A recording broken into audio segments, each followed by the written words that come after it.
describe him to me. And Muslims, look at the description of your Rasul. And for some, this would be the first time you hear what your Prophet looked like. I saw a man of striking appearance.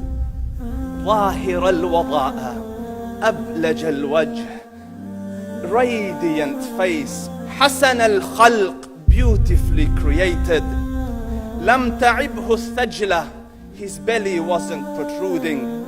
ولم تزر به السعلة, nor was his head disproportionate and small. وسيم قسيم, proportionate and delicate, finely made, a specimen of a creation. في عينيه دعج, in his eyes there was a contrast. The dark was immensely dark, the white was excessively white. وفي أشفاره وطف, and his eyelashes were long. وفي صوته صهل, and in his voice was a natural echo. وفي عنقه سطع, and his neck was elegantly long. وفي لحيته كثاثة, his beard was full and thick.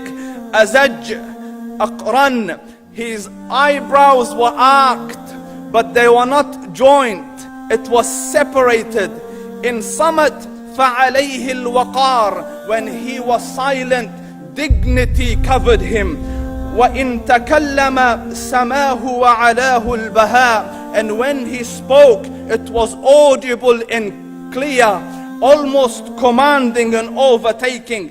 أجمل الناس وأبهاهم من بعيد, from afar the most striking and outstanding in appearance. وأحسنهم وأجملهم من قريب, and when he came near, the best of them and the most handsome of them in closeness. حلو المنطق, so such an exalted and sweet level of logic. Like when he used to speak, it was so coherently logical, it was smooth and easy to understand. فصل لا نزر ولا هذر, he was to the point, not excessive nor too short.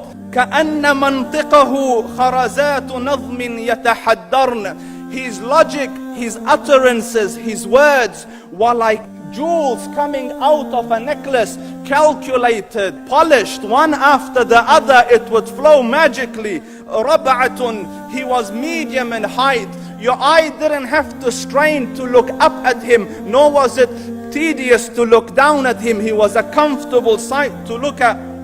له رفقاء يحفون به, he had friends, the people that were with him, they were working around him to try to serve and protect him. إن قال سمعوا لقوله, when he used to say something, they used to hearken to what he used to say. وإن أمر تبادروا إلى أمره, when he commanded, they used to compete to fulfill the command. This is Muhammad Rasulullah. This is Muhammad Rasulullah. Anas ibn Malik says, he says, I came out one night, it was the full moon night.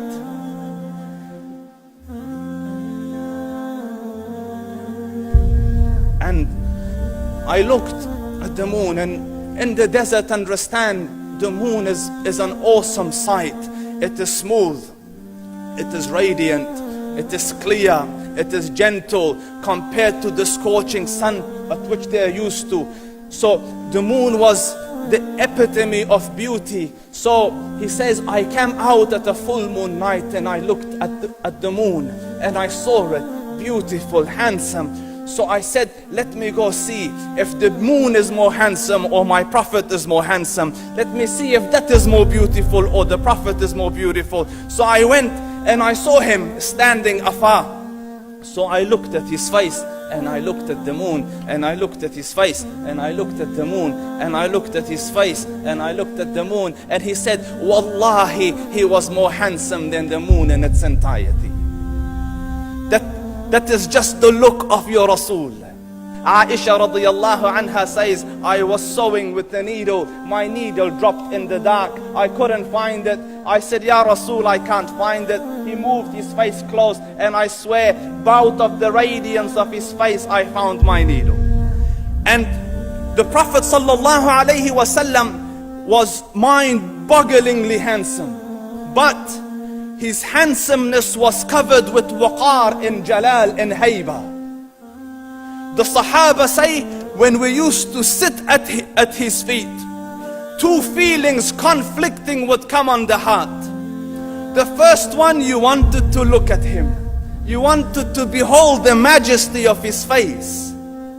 And when you wanted to look up, shyness used to overtake you, so you used to look down. Amr ibn al-As says, I sat with him many times, but if you ask me to describe his face, I can't describe it.